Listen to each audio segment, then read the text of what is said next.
Graça e paz, irmãos. Boa noite. Alegria em estar aqui essa noite com vocês. Passei hoje o dia orando e meditando na palavra do Senhor. E uma coisa que o Senhor me incomodou profundamente sobre a nossa reunião de hoje é que hoje é o nosso último culto de jovens do ano.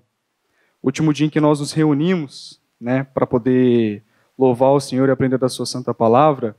Porém, meus irmãos, é importante sempre lembrarmos que o reino de Deus ele continua em nossas vidas. Nós ainda vamos estar vivendo em comunidade. Ainda estaremos indo aos nossos trabalhos, às nossas faculdades. Ainda estaremos com nossos amigos. Então ainda é importante, mesmo que nós não estejamos nos reunindo, continuar vivendo o reino de Deus nessa terra.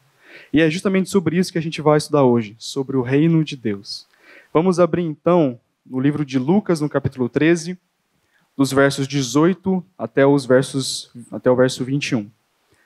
São duas parábolas que o Senhor Jesus conta, que são tão pequenas, mas que podemos extrair verdades tão profundas que nos edificam profundamente. Enquanto vocês procuram, e podem procurar com calma, eu quero trazer para vocês algumas coisas que eu anotei, que eu acho que é importante. Como hoje é o último dia que nós vamos nos reunir esse ano, acho importante a gente recapitular algumas verdades bíblicas do Evangelho de Lucas, para a gente poder conseguir memorizar bem e guardar bem para o ano que vem, porque vai continuar o estudo na sequência.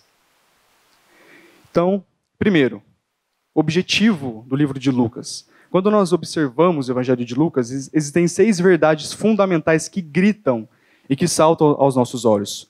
Primeira verdade, Jesus era o Messias de Israel, aquele que foi prometido desde o início e que eles deveriam estar esperando. Jesus, ele trouxe o reino de Deus. Com a chegada de Jesus, o reino de Deus começou a se instaurar naquela terra e por todo o mundo. Terceira verdade, Jesus controlou conscientemente, esse aqui é um pouco mais comprido, então prestem atenção. Jesus controlou conscientemente os acontecimentos de sua vida com o objetivo de cumprir o seu ministério e entregar a si mesmo como oferta pelo pecado por meio da crucificação. Quarto ponto.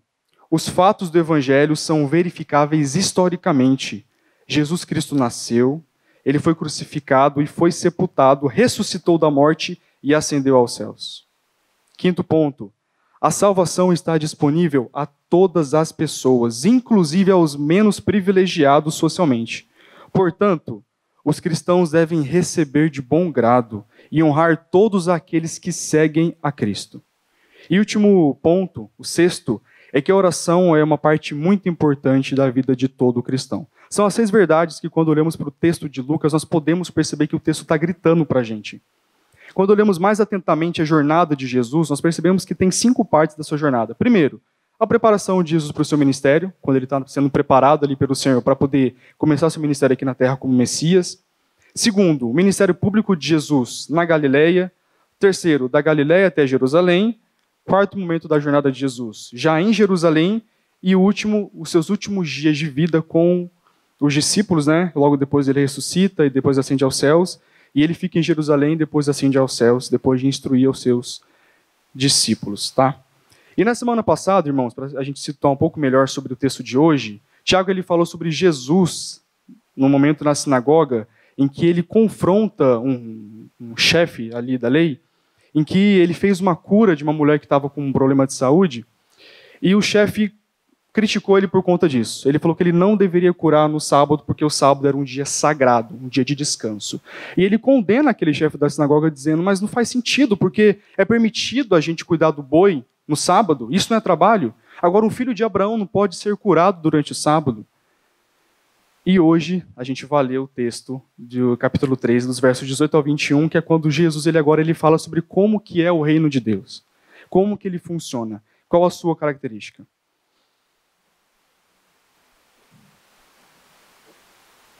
E o texto diz assim, irmãos. Jesus disse, aqui é semelhante o reino de Deus, e ao que o compararei? É semelhante a um grão de mostarda que um homem plantou na sua horta, e cresceu, e fez-se árvore, e as aves do céu se aninharam nos seus ramos. Disse mais, a que compararei o reino de Deus? É semelhante ao fermento que uma mulher pegou e misturou em 3 medidas de farinha, até ficar tudo levedado. Esse texto, irmãos, do livro de Lucas, ele tem um paralelo muito parecido no Evangelho de Mateus. Só que os contextos, eles são um pouco diferentes. Quando vamos para Mateus e lemos esse texto, o contexto basicamente é: o Senhor Jesus ele está instruindo a multidão sobre como que o reino de Deus é. E quando ele sai ali da multidão e agora ele está somente com os discípulos chegam até ele e perguntam: mas mestre, o que o Senhor quis dizer com essas parábolas? Porque não ficou claro para eles. E o texto de Mateus vai falar que agora Jesus começa a explicar as parábolas que até então ele tinha ensinado para a multidão. Logo depois ele começa a contar para a multidão mais parábolas. Para os discípulos mais parábolas, para eles poderem compreender melhor sobre como que é o reino de Deus. E a última parábola, antes da parábola que ele conta da mostarda e do fermento lá em Mateus, ele conta uma parábola sobre o joio e sobre o trigo. Sobre aquele que de fato é do reino de Deus, aquele que de fato crê no Senhor, e aquele que parece, mas ele não é do reino de Deus. Ele não pertence, que é o joio. Quando vamos para Lucas capítulo 13, o contexto, a situação antes do momento em que Jesus ele conta a parábola, a situação basicamente é ele confrontando, no caso Jesus, um chefe da sinagoga. Porque este homem não entendia como que o reino de Deus funcionava. Porque para ele tudo bem cuidar de um boi. Agora, cuidar de um filho de Abraão não podia. Nos dois contextos, irmãos, é muito interessante pensar que os discípulos eles estavam vendo o que não era o reino de Deus. E agora, quando vamos para o capítulo 13, para o verso 18 a 21, Jesus começa a instruí-los sobre o que é o reino de Deus. Porque eles tinham acabado de ver o que não era o reino de Deus, e agora Jesus começa a instruí-los sobre o que é o reino de Deus. Então, esse basicamente, irmãos, é o contexto daquela situação. E quando a gente vê o capítulo 13 do verso 18, ali, fala assim: Jesus disse, a que é semelhante o reino de Deus, e a que eu compararei? E, irmãos, o texto é tão rico que logo desde o começo a gente consegue extrair coisas maravilhosas. Primeiro, Jesus ele fala, a que é semelhante? Tudo bem que talvez isso possa passar despercebido para nós, essa expressão semelhante, por que ela pode trazer algum tipo de impacto? Mas traz, eu garanto para vocês. Irmãos, quando nós pensamos que Jesus Cristo, o Rei de todo o universo, estava aqui nesta terra, ele poderia contar das verdades mais grandiosas de todo o universo. Ele podia falar sobre como que ele criou todas as galáxias. Ele podia falar de como que era no começo, onde existia apenas Deus e nada mais. Ele podia falar de como ele havia criado os sóis, as estrelas e todas as maravilhas de todo o universo. Ele podia falar de tudo isso. Mas ele olhou, como diz lá em Mateus, para aquela multidão e falou assim: bem-aventurados os que choram, porque serão consolados. Então nós temos, irmãos, um Salvador preocupado com aqueles seres humanos com quem ele interage. E é interessante pensar, irmãos, que quando vamos para Mateus, para o mesmo paralelo agora de Lucas, a situação é que ele tinha acabado de instruir a multidão, eles não haviam, os discípulos, compreendido a instrução de Jesus, e ele agora começa a explicar para eles novamente o que ele queria dizer com as parábolas. Irmão, Jesus já tinha passado 3 anos com os discípulos, e ainda tinha momentos que eles não compreendiam o que ele queria ensinar para eles. Olha que coisa, irmãos.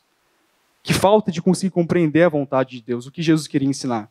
Mas o texto fala em Mateus que Jesus explicou para eles as parábolas e contou novas parábolas para que eles pudessem compreender melhor sobre o reino de Deus.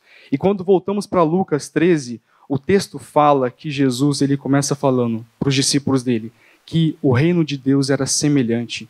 Isso mostra, irmãos, que Deus ele está plenamente preocupado em passar para nós as suas verdades. Quando voltamos para Gênesis, irmãos, é uma coisa que nós não pensamos, mas quando voltamos para Gênesis, nós vemos sobre como que Deus ele se rebaixa à altura do ser humano para poder conseguir interagir com ele. Por exemplo, a Bíblia fala em Gênesis que sobre as águas ainda havia as trevas ainda existiam sobre a face do abismo. E a Bíblia fala que ainda assim Deus todos os dias descia no final da tarde para poder conversar com Adão e Eva, a sua criação. Logo depois nós percebemos pelo texto de Gênesis que Deus conversava com Adão e com Eva diariamente. Agora pensem comigo. Adão e Eva, sendo seres humanos, falavam uma língua humana, não a língua de Deus. Mas Deus falava com eles na língua deles para que eles pudessem compreender. Deus, ele se humilhava para poder falar com a sua criação e interagir com ela. É quase como se um pai interagisse com um filho que fala gugu dadá, e ele fala gugu dadá com o filho para o filho poder compreender o que ele quer falar. Irmãos, nós temos aqui no começo da parábola a natureza de como que Deus é e de como que é o reino dele. Humilhação, humildade. O nosso rei Jesus, ele desceu nessa terra.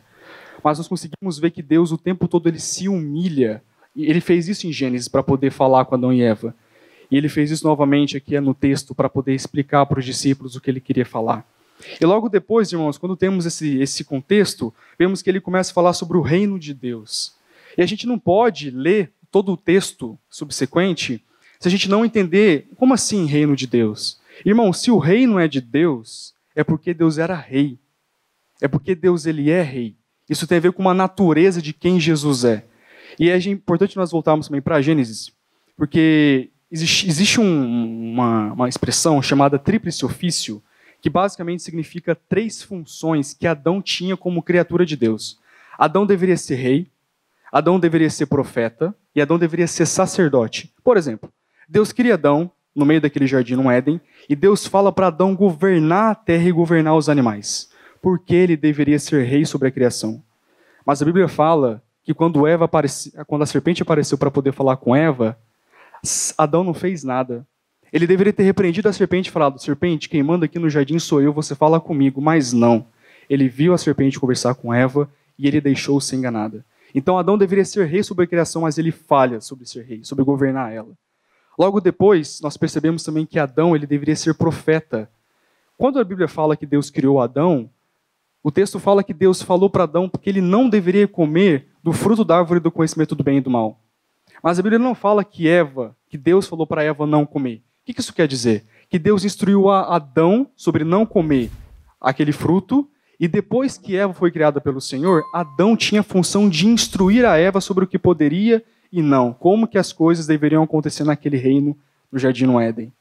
Mas a Bíblia fala em Gênesis 3 que quando a serpente foi conversar com Eva, Eva disse à serpente que Deus havia dito 2 coisas, que eles não podiam nem tocar e nem comer do fruto daquela árvore. Mas não é verdade. Em nenhum momento a Bíblia fala que Deus disse que não podia tocar. Fala que eles não poderiam comer. Isso quer dizer que Adão não instruiu Eva corretamente de como que as coisas deveriam ser. Ou seja, ele não foi um bom profeta, não comunicou as verdades de Deus como deveria aos homens. E por último, Adão tinha a função de ser sacerdote. Ele deveria intermediar, interceder entre os homens e Deus. E novamente sobre isso ele falha. Porque a Bíblia fala que depois que o homem pecou, e Deus agora vai conversar com o homem para entender o que aconteceu, e Deus ele vai diretamente a quem? A Eva? Não, ele vai a Adão para perguntar: Adão, o que aconteceu? Mas a Bíblia fala que Adão, ele falou assim: mas Deus, a mulher que tu me deste, me deu do fruto e eu comi. Aquele que deveria ser o intercessor, o intermediador, ele entregou a Eva. Então Adão ele falhou. Foi péssimo rei, foi péssimo profeta e péssimo sacerdote. Mas, irmãos, lá em Gênesis, Deus prometeu a salvação para aqueles 2. Deus disse que através da semente do ventre da mulher, nasceria aquele que pisaria na cabeça da serpente. E a promessa continuou. Nós temos, por exemplo, em Abraão, quando Deus fala para ele que do descendente dele viria aquele que faria com que houvesse uma grande nação. Então, o Antigo Testamento inteiro está gritando que em algum momento o Messias ele viria para poder libertar o povo de Israel. E, irmãos, esse mesmo Messias prometido estava aqui. Ele tinha acabado de chegar. Deus tinha enviado ele para poder estar no nosso meio e nos salvar. Mas o Evangelho de João fala que aqueles pelos quais Deus enviou o seu Filho, eles o rejeitaram. Eles rejeitaram o Messias prometido. Porque não era como eles queriam. Eles queriam um Messias maior do que Davi. Eles queriam um Messias que pudesse livrá-los das amarras do povo romano. Eles queriam um rei político que pudesse fazer com que eles nunca mais viessem a ser escravizados por nenhum tipo de outro povo, outra nação. Mas o Messias que Deus enviou é um Messias totalmente diferente do que eles esperavam. Um Messias que veio de Nazaré, e como diz a palavra, pode alguma coisa boa vir de lá? Era um Messias que quando chegou a Jerusalém, ele foi montado num jumento. Era o Messias que os seus discípulos eram formados por publicanos e pescadores. Ele interagia com prostitutas. Os seus discípulos eram chamados de beberrões e comilões. E esse Messias, que deveria ser o rei, foi crucificado, a sua coroa era feita de espinhos. O povo judeu não queria esse Messias. Eles não queriam esse rei. Eles queriam um outro rei. Mas eles mal compreendiam o que de fato significava o reino de Deus. E o que de fato significava Deus ser um rei. A pergunta, irmãos, que nós temos que fazer nessa noite é se nós não somos talvez parecidos com o povo judeu. Talvez essa é a pergunta que nós temos que fazer essa noite. Será que nós somos diferentes deles? Será que o Messias que nós queremos, será que o Cristo que nós queremos é o Messias da Escritura? Será que o Jesus que nós queremos é o Jesus da Bíblia? É muito lindo, irmãos, quando nós paramos para pensar nas bênçãos espirituais que nós temos na pessoa de Deus. Ué, não é lindo nós escutarmos, por exemplo, que nós somos perdoados de todo o nosso pecado através do sacrifício perfeito de Jesus Cristo? Não é lindo nós escutarmos que Jesus disse para nós que na casa do Pai dele há muitas moradas e que ele foi antes para poder preparar para nós essas moradas? Não é lindo nós escutarmos, irmãos, que agora nós estamos com a promessa de que um dia Jesus virá nos buscar, que toda morte vai encerrar, toda fome, todo pecado, todo sofrimento? Não é lindo escutarmos que nós temos uma igreja na qual nós podemos congregar, irmãos que nos amam, nós podemos amá-los, podemos cuidar deles, podemos ser cuidados, ser edificados, buscar auxílio. Irmãos, essas realidades espirituais são maravilhosas. Só que esse mesmo Salvador, esse mesmo Cristo, esse mesmo Messias que traz para nós todas essas realidades, ele fala para nós que aqueles que realmente o amam guardam os seus mandamentos. O mandamento de Jesus, por exemplo, é amar a Deus acima de todas as coisas, de todo entendimento, todo coração, de toda força. Será que nós temos amado a Deus dessa forma? Muitos aqui são casados, têm filhos, outros estão noivos, alguns namorando, temos pais, temos trabalho, temos emprego, temos educação, temos faculdade. Irmão, se tudo isso de nós fosse tirado, o nosso amor pelo Senhor seria suficiente para que Ele fosse suficiente para nós? É o mandamento de Jesus. Amar a Deus acima de todas as coisas. Um outro mandamento, irmãos, que temos que amar uns aos outros assim como Jesus nos amou. E será que nós temos amado de fato uns aos outros assim como Ele nos amou? Será que nós temos realmente tido um amor genuíno dessa forma? Por exemplo, hoje é um dia abençoado. A gente está aqui no nosso último culto do ano, um tempo legal, está com os irmãos que nós gostamos, vai acabar aqui, a gente vai para o refeitório, comer a comida top que a Rose faz, que é sempre muito gostosa. A gente vai sentar nas mesas com nossos irmãos, vai conversar, vai interagir. Talvez tenha alguma coisa depois daqui na casa de alguém. Mas as pessoas com quem nós sentaremos lá no refeitório, são todos os irmãos? Ou são os irmãos que nós temos mais afeição? São os irmãos que nós temos algum tipo de similaridade? Parece às vezes, irmãos, que nós não amamos de fato a todos. Amamos apenas alguns. Aqueles que são mais parecidos com nós, aqueles que estão mais próximos de nós de alguma forma, mas nós não amamos a todos. Não caminhamos com todos, não temos comunhão com todos, mas Jesus falou que os seus discípulos, Ele ama uns aos outros assim como Jesus os amou. E nós não temos amado de verdade uns aos outros. Temos amado aqueles que nós queremos. Talvez nossos inimigos, porque Jesus fala que nós temos que amar nossos inimigos. Se nosso inimigo, irmãos, ele nos dá um tapa na cara, nos esbofeteia, nós temos que dar o outro lado para ele. Temos feito isso? Quando o nosso inimigo, por exemplo, pede para que nós venhamos dar para ele a nossa túnica, a gente dá também a capa? Se ele pedir para a gente andar 1 milha, será que andamos 2? Ou seja, irmãos, a pergunta que nós temos que fazer para nós mesmos é: será que esse reino de Deus sobre o qual Jesus vai falar é um reino no qual nós temos feito parte? Porque este é o reino de Deus. Será que este reino de que nós tanto cremos, será que nós fazemos parte? Porque parece que quando nós vamos olhar e entender sobre quem são de fato os discípulos de Jesus, nós não temos parecido com eles. Não nos parecemos com eles. Mas, irmãos, não estou aqui para poder falar para vocês que isso é uma mensagem da desgraça ou da tristeza. Irmãos, se alegrem por hoje à noite. Se alegrem. Porque Jesus fala que onde 2 ou mais estiverem reunidos no seu nome, Ele se faz presente. E Ele está presente nessa noite. Se alguém que nessa noite não crê no Senhor, eu falo para você que se você se arrependeu do seu pecado e crê no Senhor, Ele vai salvá-lo. porque ele não resiste a um coração contrito. Ele resiste a soberbo, mas ao coração contrito ele não resiste ao que ele fala. E para nós, irmãos, que já cremos no Senhor, fazemos de fato parte do reino de Deus. Temos toda essa realidade espiritual que nós acabamos de falar, mas talvez temos vivido como se não fizéssemos parte desse reino. E, irmão, Jesus está aqui nesta noite para poder nos perdoar de todo o pecado, nos purificar de toda injustiça e toda impureza e curar as nossas chagas. Então, irmãos, apesar de tudo, essa noite é uma noite de alegria, porque o Senhor Jesus se faz presente. Amém?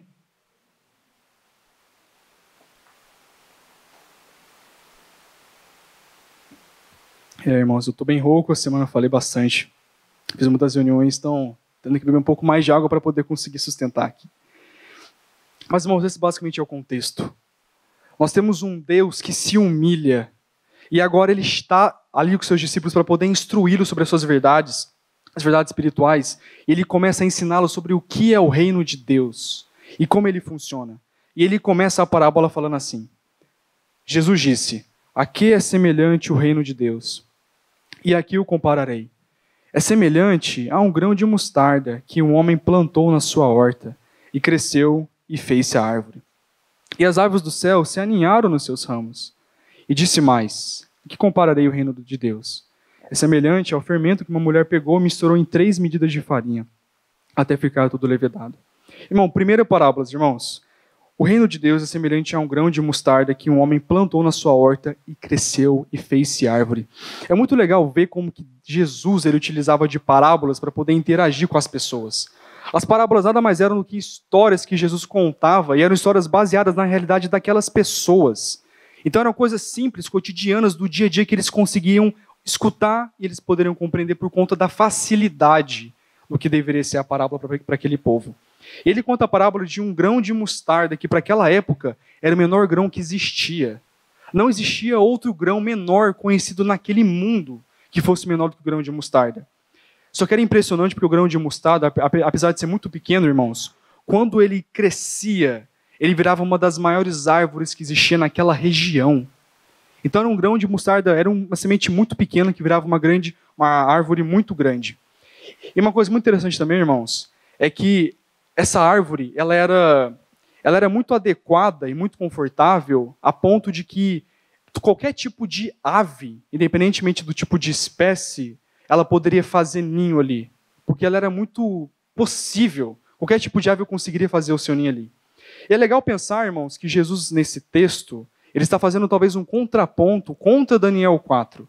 Daniel 4 é um texto em que Nabucodonosor, que era o rei da Babilônia, ele tem um sonho, e ele sonha com uma árvore gigante.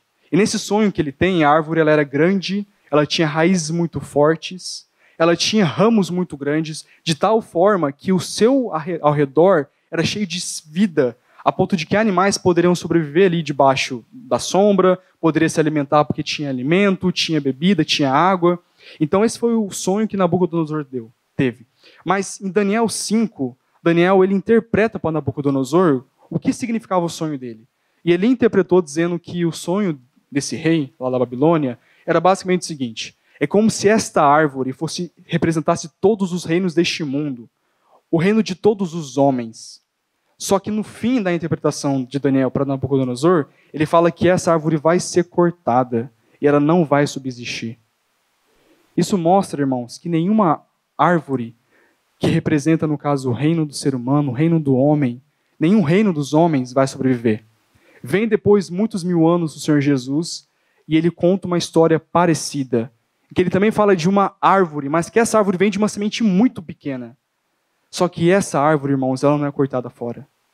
Essa árvore não apenas sobrevive como cresce e vira uma das maiores árvores que pode existir. Então, diferentemente do reino dos homens, o reino de Deus, irmãos, é um reino que não pode ser abalado. Agora, imagina para os discípulos, isso também serve para nós, a tranquilidade dos discípulos em escutar isso. Porque Jesus estava indo para Jerusalém para poder ser crucificado. E Jesus sabia que os seus discípulos eles iam ficar abalados por conta disso, porque o Messias que veio passou 3 anos com ele, não está mais agora entre nós. Ele prometeu que ele ressuscitaria, mas nós seres humanos somos tão incrédulos, é tão difícil de crer no Senhor, assim como os discípulos tiveram dificuldade de crer que de fato ele voltaria a viver. E agora o Senhor Jesus está contando para eles uma parábola e trazendo para eles esperança de que o reino que ele estava trazendo a partir daquele momento é um reino que não pode ser abalado. E, irmãos, este é o reino que você e eu fazemos parte. Eu sei, irmãos, que muitas vezes o cotidiano, o trabalho excessivo, as dificuldades em casa, as dificuldades da vida, os sofrimentos, as dores, as lutas, as chagas do coração. Eu sei, irmãos, que muitas vezes parece que a nossa visão fica obscurecida, quase como se nós não tivéssemos esperança. Mas Jesus falou ontem, e Ele fala hoje, que nós que fazemos parte do seu reino, fazemos parte de um reino que não pode ser abalado. Não por nossa causa, mas por causa dele, por causa de quem ele é. Porque ele é o rei perfeito. Ele é o rei que Adão deveria ser. Ele é o sumo sacerdote, é o profeta perfeito. Irmãos, e este é o reino sobre o qual ele está contando. E ele fala que a natureza desse reino, nós já vimos agora há pouco, que Deus é um Deus que se humilhou, que falava com os discípulos de forma que eles pudessem compreender. E agora ele vai falar também que este mesmo reino, que virou um reino gigante, ele vem de uma semente pequena, porque a natureza do evangelho, irmãos, é uma natureza de humildade, uma natureza de humilhação. Isso é um confronto a nós, cristãos, ou até outros, que muitas vezes nós somos arrogantes, porque é inconcebível um cristão ele não ser humilde. Se nós cremos, como diz a palavra, que a salvação é um dom dado pela graça, como que eu e você, nós podemos, de alguma forma, irmãos, nós não sermos humildes? Como que nós podemos não perdoar o irmão que peca contra nós? Como que nós podemos tão facilmente julgar aquele que cai? Como que nós podemos ser tão graciosos conosco, mas não com o próximo, sendo que o evangelho sobre o qual nós somos firmados é um evangelho de humilhação? Porque o nosso rei, em toda a sua vida e história, foi humilhado do começo ao fim. Mas haverá um dia, irmãos, em que todos nós estaremos presentes naquele grande dia em que ele vai ser glorificado e todo joelho se dobrará. Irmãos, esse é o nosso rei. Ele governa a minha vida e a sua vida. Como que eu e você podemos não ter descanso? Então, é isso, irmãos. Este é o reino de Deus, o evangelho, que nasceu de forma tão simples, mas virou essa árvore tão grande. E é interessante pensar também que essa árvore tinha ramos muito bons a ponto de qualquer tipo de ave poder fazer ninho ali. E isso mostra e inaugura a grandiosidade da salvação de Deus.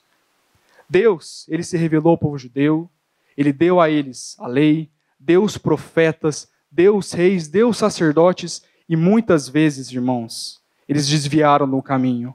Eles deveriam ser sal e luz para toda a terra, e eles falharam.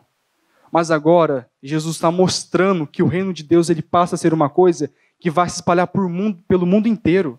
Aqueles que não eram israelitas, que não eram filhos de Abraão, eles agora poderiam olhar para o Salvador, poderiam olhar para o Messias, olhar para Cristo e crendo serem salvos. Então, irmãos, é como se nós fôssemos essas aves que agora pousam nos ramos do reino de Deus, que pousamos no que é o Evangelho. E, irmãos, essas aves, elas fazem ninhos. Para quê? Para que seus filhotes possam ali ser criados e dar mais filhotes. Isso aqui mostra para nós, irmãos, o chamado que é nós que fazemos parte do reino de Deus. Nós temos o chamado da parte de Deus, irmãos, de propagarmos tudo isso, para que aqueles que não creem possam algum dia crer no Senhor. Para que os que não são salvos possam um dia adentrarem, irmãos, nas mansões celestiais, por meio da nossa pregação. Logo em seguida, o nosso Salvador, ele continua aí agora contando uma outra parábola, para poder exemplificar mais ainda para aqueles discípulos sobre o que ele queria dizer para eles. E ele fala que o reino de Deus, disse mais, aqui compararei o reino de Deus, é semelhante ao fermento que uma mulher pegou e misturou em 3 medidas de farinha, até ficar tudo levedado. É legal pensar que Jesus ele fez um contraponto no texto anterior sobre contra o que Nabucodonosor tinha sonhado, sobre o reino dos homens. E agora ele faz um outro contraponto também, porque nós sabemos, irmãos, que em Mateus, por exemplo, no livro de João, de Marcos e de Lucas, tem momentos em que Jesus ele conversa e debate com os fariseus, e ele fala para os discípulos o quê? Para que eles não se misturem com o fermento dos fariseus. Passaram-se alguns capítulos, ele utiliza o fermento, que até então foi uma coisa ruim, mas agora usou de uma forma boa. Porque, de novo, irmãos, existe o reino dos homens, que é abalado, que é destruído e que vai acabar. Mas o reino de Deus, que Jesus traz para nós, este não acaba, este não tem fim. E ele continua falando, irmãos, que é semelhante ao fermento de uma mulher que pegou e misturou em 3 medidas de farinha. É interessante pensar que Jesus, ele cita uma mulher na sua parábola. E, irmãos, isso para um mestre, naquele momento, era uma coisa muito incomum. Porque a mulher, naquela época, ela não tinha valor para a sociedade. Não era valorizada ela. Tudo que ela poderia fazer, ela fazia debaixo do seu marido. Tudo, tudo. Ela não tinha voz em nenhum sentido. E qualquer homem que se prezasse como mestre, como instrutor, como professor, ele não utilizava exemplos de mulheres, porque ele não queria utilizar o exemplo de uma coisa que não tinha valor para quem escutava. E agora vem Jesus, como sendo o rei, que está falando sobre o reino de Deus, e ele faz questão de estar uma mulher na sua parábola, para poder mostrar que o evangelho são para todos. Não é apenas para homens, também para mulheres. Não são apenas para os ricos, são para os pobres.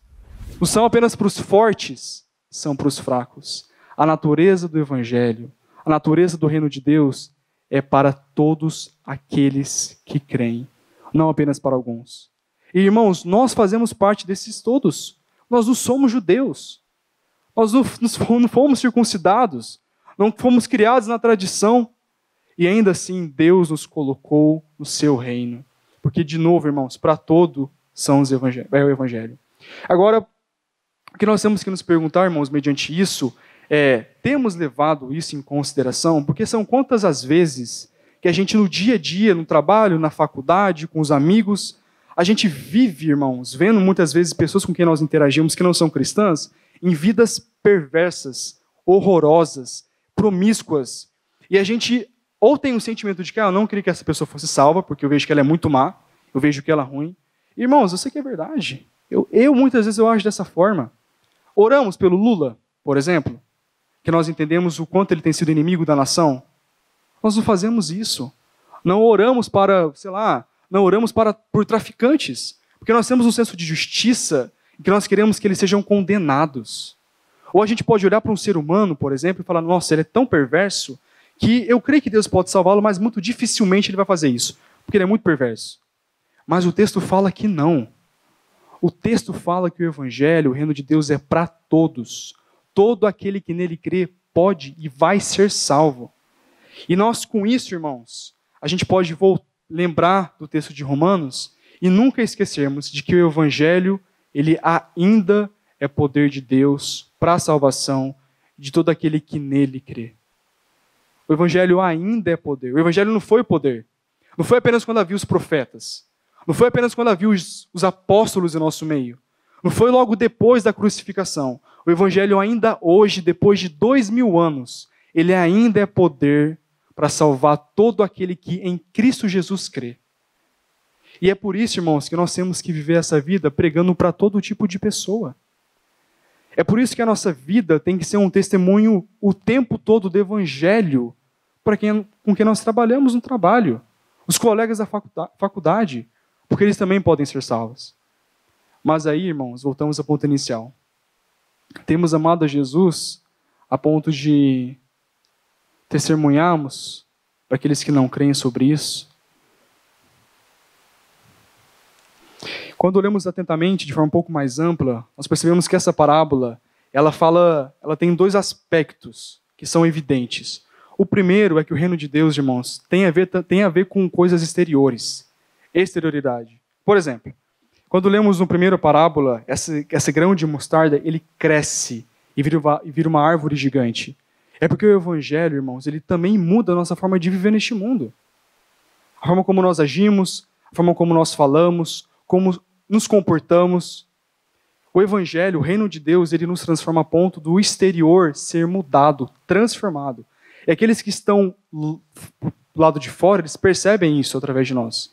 Porque como diz a parábola, a semente que era pequena ficou grande, é uma coisa visível.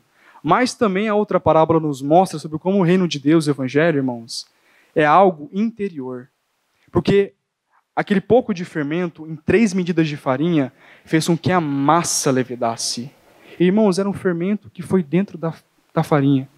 Isso levedou.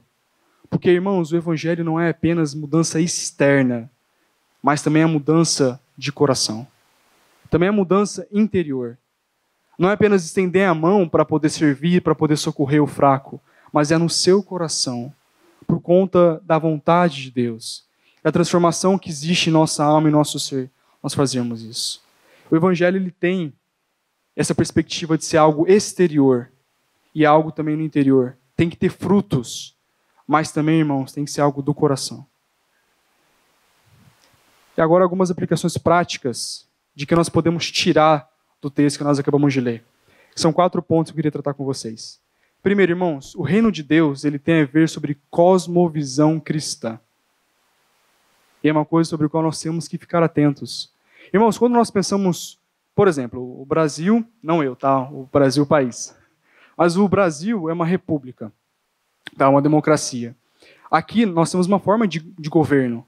Nós temos o Supremo, nós temos o Legislativo, o Judiciário, nós temos as governanças locais das cidades. Então nós temos uma série de formas, nós temos uma economia local, temos uma economia a nível de todo o país, nós temos o comércio, temos a indústria, nós temos toda uma forma de existir.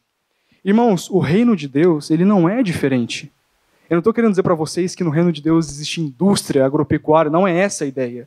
Mas, irmãos, quando o povo de Israel era liderado por reis, que na teoria deveriam seguir a vontade de Deus, existia uma forma de governança, uma forma de governar, uma forma de pensar política, uma forma de pensar economia.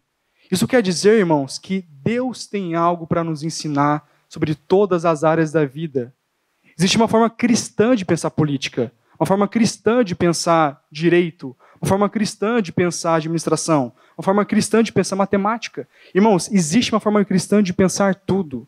E como nós agora fazemos parte do reino de Deus, por mais que nós somos cidadãos deste mundo, temos que ser condizentes com o reino no qual nós vivemos. Então precisamos buscar entender mais de cosmovisão cristã, que nada mais é, irmãos, de como que nós enxergamos a realidade, que é de forma cristã. Se eu puder fazer para vocês uma indicação, eu falaria para vocês pesquisarem. É uma editora muito boa, que desde quando eu conheci ela tem me agregado bastante nesse sentido, que é a editora Monergismo. É uma editora cristã, tá? Que eles têm ali quase que um foco em trazer uma perspectiva cristã de mundo, então eles falam muito de cosmovisão, muito de defesa da fé. Eles têm livros muito bons ali, boa literatura, bons artigos, coisa muito boa, gratuita. Então, irmãos, eu recomendo. Eu incentivo a buscarem conhecer mais sobre como que nós agora, inseridos no reino de Deus, como que nós devemos pensar sobre toda a realidade. Só para vocês terem uma ideia, né? Quando a gente volta para Gênesis e Adão e Eva eles pecaram, a primeira coisa que eles perceberam é que eles estavam nus. Logo depois eles correm para poder pegar folhas de árvore para poder se vestir. Quando Deus os vê, eles não estão mais nus, eles estão agora vestidos. Isso nos mostra, por exemplo, que existe ali um tipo de conhecimento. Tudo bem que pode parecer engraçado no primeiro momento, mas a ideia de vestimenta, a ideia de vestir, é moda. Isso quer dizer, irmãos, que até sobre moda, modéstia, Deus tem para poder nos ensinar. Então existe em todas as áreas da vida uma forma de pensar cristã. E precisamos entender como que nós temos que pensar como cristãos. Segundo ponto, irmãos, o reino de Deus também tem a ver com escatologia. Tem a ver sobre como que as coisas vão terminar neste mundo. Porque apesar do reino de Deus ele ter sido instaurado por Jesus Cristo, ele está num processo até chegar o momento em que o Messias ele desce do céu, porque essa foi a promessa dos anjos. Quando ele estava subindo, os anjos perguntaram para os galileus por que eles estavam olhando fitos para Jesus. Porque aquele que foi visto subindo, será visto também descendo. Isso quer dizer, irmãos, que nós temos que viver neste mundo almejando a eternidade, almejando o mundo vidouro, almejando aquilo que nós um dia encontraremos com o Senhor. Então, o reino de Deus também tem a ver com nós não ficarmos com os olhos para este mundo, não amarmos a este mundo, mas buscarmos o reino de Deus, que tem a ver com o reino da eternidade, que este, irmãos, como vimos, não terá fim. Um reino eterno que não será cortado, como o reino dos homens será destruído. Terceiro ponto, irmão, é que no reino de Deus, nós devemos ensinar a outros a viver nele por meio do discipulado. Irmãos, o reino de Deus, existe ali, o evangelho ele é muito simples, mas dentro do reino de Deus tem uma série de realidades espirituais. Quando uma pessoa crê no Senhor, Agora nós temos o dever de ensinar ela como que ela tem que viver como um cristão. Antes, a questão dela era o quê? Como eu posso crer e ser salvo? E agora que ela crê no Senhor, a questão é como que ela deve viver neste mundo. E nós temos a função de ensinar a ela como que se vive no reino de Deus. Quando nós abrimos em Mateus 24, o último capítulo do Evangelho de Mateus, e Jesus está ali dando as últimas palavras para os seus discípulos, o texto fala que Jesus fala para eles que eles deveriam batizar no nome do Pai, do Filho e do Espírito Santo, e que eles deveriam discipular as nações, ensinando a eles todas as coisas que eles haviam aprendido de Jesus. Irmãos, a verdade está em nossas mãos. E cabe a nós ensinarmos a este mundo como que eles devem viver.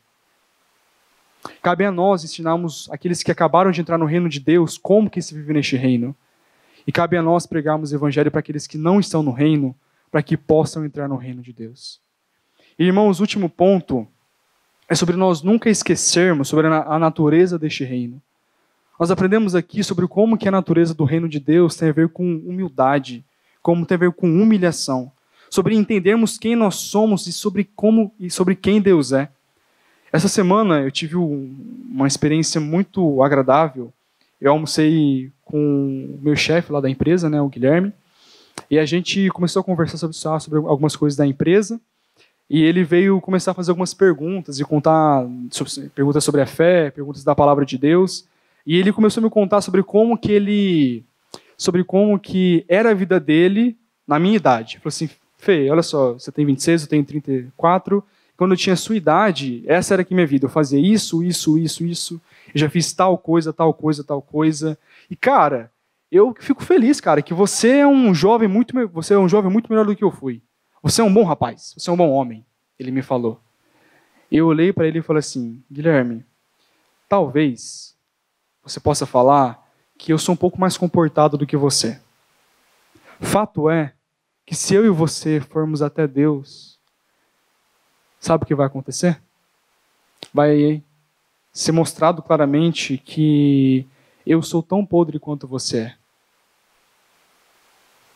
Se você conhecesse o meu coração, quem eu sou, e é por causa de Deus, da graça, da misericórdia dele, que eu posso de fato ter minha vida transformada. Irmão, se essa é a nossa realidade, se é isso que nós temos constantemente em nossos corações, como que pode existir em nossa alma um pingo de soberba? Um pingo de soberba para com Deus, como se nós pudéssemos cobrá-lo de alguma coisa, ou um pingo de soberba para o nosso próximo. Então, irmãos, que a palavra de Deus faça com que nós sejamos aquilo que nós sempre deveríamos ter sido e devemos sempre ser: humilhados, porque nós não somos nada. Agora, temos dentro de nós, e para toda a eternidade, aquele que é Rei. E nós podemos, apesar de nós não sermos nada, confiar que o reino em que Ele nos colocou é um reino inabalável. E que nós estamos seguros em Suas mãos e que ninguém de lá pode nos tirar. Amém?